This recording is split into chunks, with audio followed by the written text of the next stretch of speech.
Okay, I'm gonna start sharing my screen. Custom. Alright, so I wanted to show you the user flow for payment. So we would have a hiring manager or someone that has a team.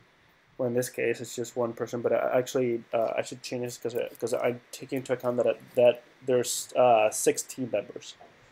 So he'll have, while the trial is on, he'll have this alert, and then you can click on upgrade, and we'll always have this learn more link. The learn more link takes you to the pricing page, which is what we have here. So it's free. Create as many jobs as you want. Then on the paid one is will show the different um, features, and the copy here is stuff that we can change. I'm not crazy about the copy. It's just to have placeholder stuff there, and then at the bottom we have our support staff. um, so would that alert be seen by only the person that created the team? Um, I think that it would be seen by anyone, right? So the way we've thought about it is that at a team that's just getting started, anyone can be promoted to an admin by paying. So you can imagine that somebody just tries out YesGraph and then they invite someone else that would actually have the credit card and want to pay. Um, like think about it like I want to invite my boss and have him pay. What's that process? If he or she can't just go in and click upgrade, that would be kind of annoying, right? Yeah. And I think everyone knowing it's a trial is useful. Yeah. Yeah. Yeah. Okay. It's also simpler. If you're on a team with a trial, you can press that upgrade button. Though actually we should consider the cases where, for example, I might be on a team that is someone else is an admin that they've paid for it, and I start another team where I'm the admin. Yeah, that's a bit confusing. Yeah. I think no, if you're on a team that's going to expire soon, I think you need to see it. I think that makes sense. Okay. Okay, so moving on with that, if I did click upgrade, then I'll show you this the next screen. I click upgrade, and then this what comes up. So one of the things that why initially I was hesitant with Vincent about. So I saw that Vincent wanted to have it in line, and we're asking for people's money, and the way that we're charging is a little bit complex. So I think that it's fine that we do it not in another page, but I really want things to be out of focus and just the user just to focus on one thing, which is payment. I don't want any really noise, and that's why I have this everything grayed out just for this alert. Once you click on upgrade, this was up and everything else grays out. That way, we're just focusing on one thing, and it's a little bit of gaining focus on that. So the credit card. The credit card is in this mode, and one of the things that happens is that if as I'm typing, it shows what type of card you're using. So if I'm using Visa, the Visa icon lights up, and the other ones gray out. And then expiry date and CVV code, you can add it there. And then this part is a bit complex, and it depends more over like how our payments are changing. So right now I have the top part says how you're going to get charged in terms of timeline. So it says you will be charged every 30 days starting today. And actually this should say starting today. Maybe it says 12. Is 30 days something you got from Vincent, or is it monthly? I'm just saying, yeah, monthly it seemed, I had it monthly at some point, and it just I thought like, well, monthly is a little bit, it's odd because then you don't really know if it's every 31 days, and actually, yeah, monthly, it should be every monthly because it most likely will be the same day. So it'll be on the 3rd day of every month, that sort of stuff, or the 9th day. I think that's right, yeah. Approximately. Yeah, so you'll be charged monthly, but it would, whatever it is, like at the top is we should be clearing out when the card will be charged. Then in the middle, we're looking at the plan. And one of the things that I wanted to do is that for those that haven't clicked on Learn More before, I still wanted a way for them to get to the pricing page from here. So I have it at the bottom. But one of the things that I was open to is that maybe you click on the 19 and that takes you to the pricing page, stuff like that. That takes you to okay, what's the plan that you're getting? What are the benefits? So it shows you the plan, and then below it shows current bill 19 times 6 members. I can have here 6 members too, and that would be 115. Okay. I mean, generally, having links that take them off this flow is going to make it so it doesn't convert as well. Yeah. Also, showing the date and numbers is actually regional, because in Europe and other areas they do the day first, then month. Mm-hmm. So that depending on the time of year, it might be confusing. Yeah, and we can avoid that by saying charge monthly. Today, I mean, the specific date doesn't matter as much as today, right? Yeah, on the 9th day, starting today. That strikes me as a detail that just doesn't matter, right? Like What? monthly starting today is all the information you need to know. Okay. I mean, it's not like some kind of utility or rent payment where people need to like make sure they have the money ready. I think when you're dealing with business clients, it's much more like the sticker shock is the main risk here, and not any details around when they're billed. Monthly and starting today seems sufficient. Okay. What do you think about? I mean, you mentioned briefly about this being on another page or other things like that versus this modal focus. If it were something that appeared on something like the pricing page or on an account page, the pricing page specifically would have the benefits right there. So that's an interesting interplay. I mean, I'm actually really happy with it just in line here to take the actions. Mm-hmm. I'm just that comes up because you're talking about like, well, what if they don't want to pay? What if they want to learn more? You could. There's an interesting interplay between like having more information, but then making it less focused on the task at hand of entering the credit card. Yeah. I'm spitballing, I don't know. So clicking Learn More, I guess it could be. It should open in another tab. So you're not. At least, so you're still taking a little bit outside. Your focus will have changed, but at least you can go back easily to that, to this page. But yeah, I see what you mean. I mean, it's not that big of a deal, and I think the link you have there is good. If they close this, then we might want to have like a follow-up. And this is an optimization, which we shouldn't really worry about too much now, besides just finishing teams. Yeah. But if they ever open this and close it, we could even do things like trigger an email to the team that says like the benefits. It doesn't even have to be in line right here. It could be so any person that's opened the upgrade and then did not complete it could be in a certain state, and you could do things like have a different notice or send them an email and things like that. Yeah. Also, the little embellishment you described about highlighting which credit card that is, I didn't quite get that. Like, why? Go ahead. So it's basically sort of a verification. One of and it's on. Jonathan shared this verification system that this JavaScript library that has it, and it sort of like it's just little finesses on it.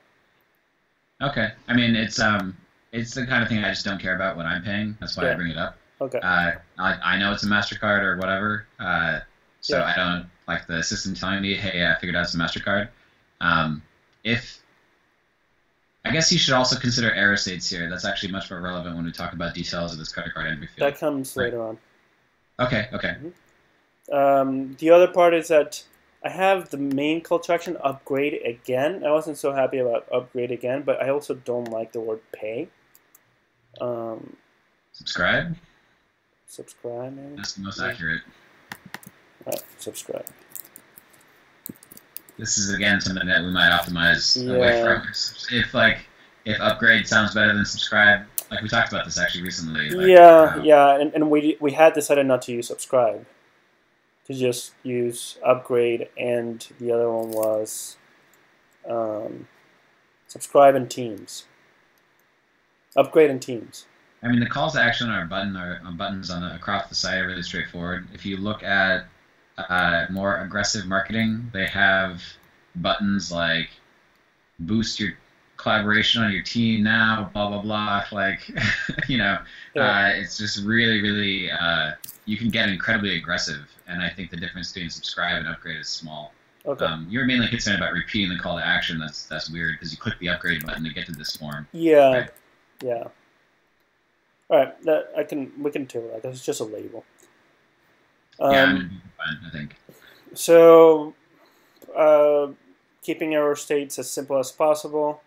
At some point, one of the things that if we end up feeling that we need to be more, we need to know what the error state is like. We need to show what's wrong with it. This would go away and show some of the errors. I think that it's definitely have some text that says what's going on. There's like 20 different reasons why this might break. And we'll tell them depending, like maybe the authorization failed, maybe the card number is wrong, like an invalid card number, like too short. Maybe the date was in the past, expired card. I'm not sure exactly all the error states we'll have, but I definitely think you need to take into account like some kind of message and not just highlighting the part that's wrong. Okay. Then this is a state that if you already have a card on file, it shows you the right card, and you can. So this is the case where you're an admin on another team, and you wanted to upgrade for this team. Because if you create a team when you already have a payment credential, then I think we automatically are going to associate that payment credential with the team, and there won't be a trial phase. Yeah.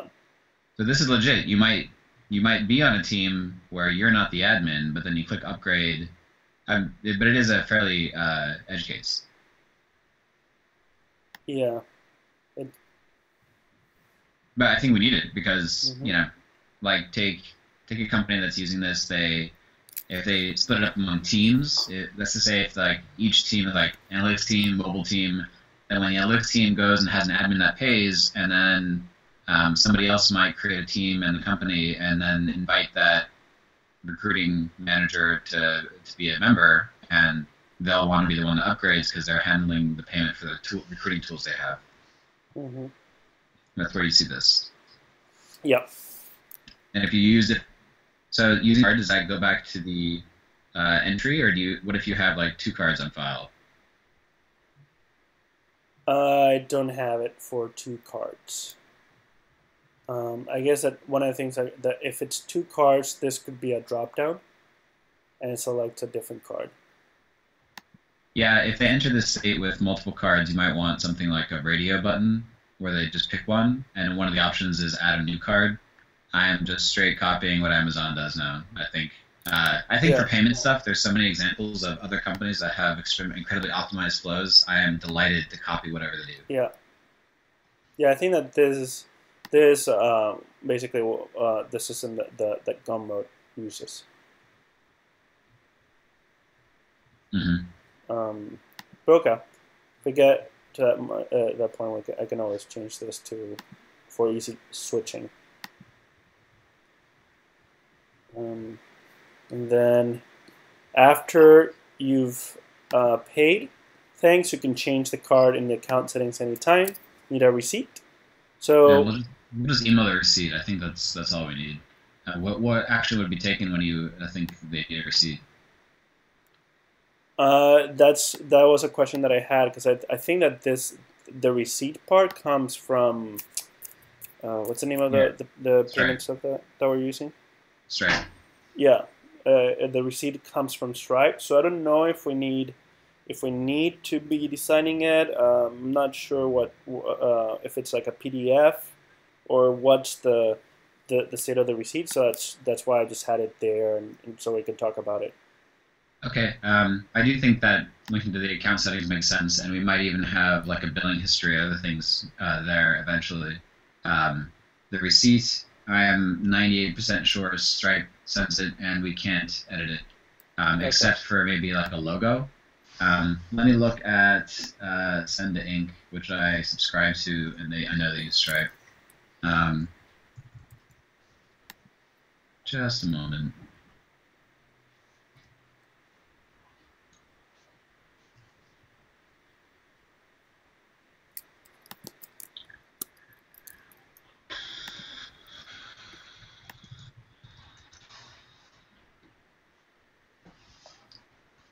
Yeah, it looks like they have just a logo.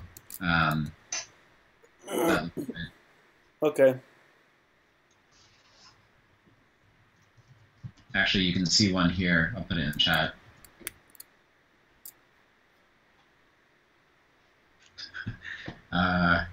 No, I'll just. Why don't you open it so that the screencast continues to work?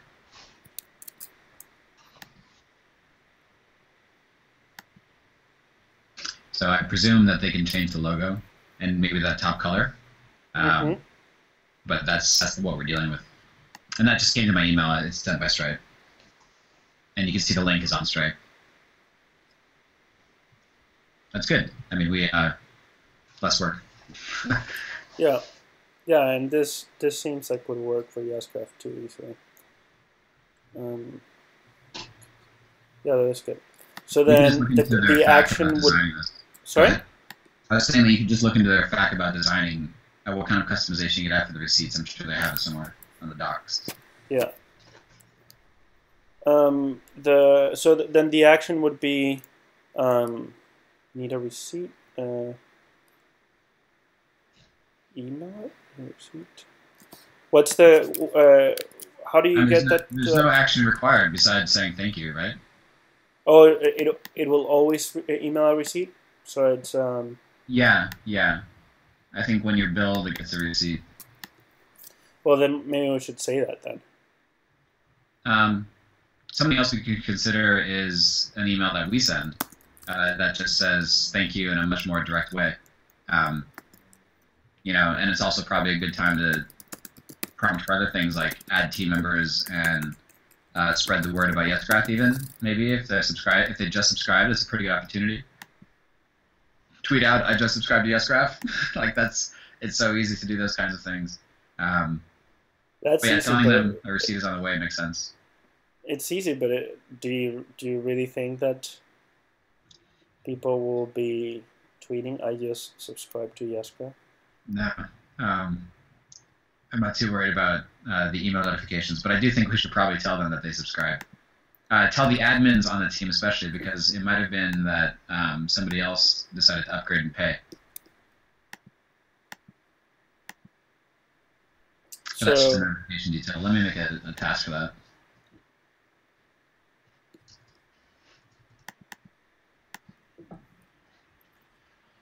Okay. All right. And that's it. Cool. Hey, I have an idea, or at least a question for you. You're probably going to share this with the rest of the team. What do you think about making these public? These videos public? Yeah. Sure. I mean, there's a few questions. One is whether it's a good idea or not, whether we would mind, and another thing would be whether it's good. One thing about these conversations, I think, is actually really hard to communicate what goes on in companies when you're designing products. And these conversations, I think, capture a fair amount of that. We might turn this into a blog post. It might be a series. Certainly there are other companies that have like regular podcasts about the product strategy and what they're building. This is actually much more tactical, which I think makes it more interesting for people that want to know what happens within a startup. Yeah. That could work, particularly for your planned posts about remote working. Yeah. The first post I have in mind, I hope we can get it out in time, is around culture. So that's something that the people don't really talk about. They focus a lot on like tools and stuff. So it's actually harder, I think. Okay. Cool. All right. So I'm gonna stop recording. Stop record.